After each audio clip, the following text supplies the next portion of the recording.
বৃহস্পতিবার আগরতলা প্রেস ক্লাবে পিজিটি শিক্ষকদের উপস্থিতিতে এক সাংবাদিক সম্মেলনের আয়োজন করা হয়।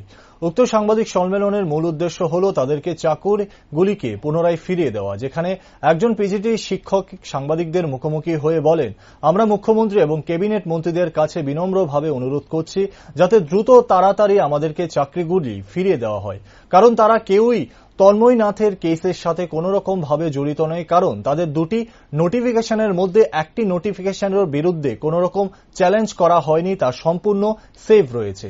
ফলে আজকের এই সম্মেলন মূলত উক্ত বিষয়গুলিকে কেন্দ্র করেই করা হয়েছে।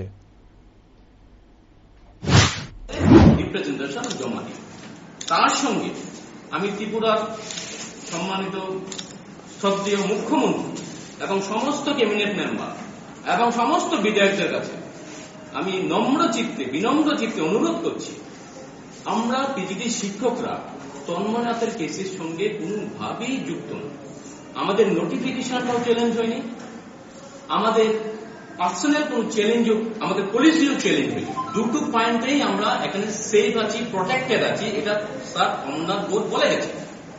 কাজেই আপনাদের সবার কাছে আমি অনুরোধ করছি, এই অর্ডারের ভিত্তিতে যত তাড়াতাড়ি সম্ভব পিটিশনার সহ পিজিটি শিক্ষকদের বিদ্যালয়ে জয়েন করার অনুমতি প্রদান করুন।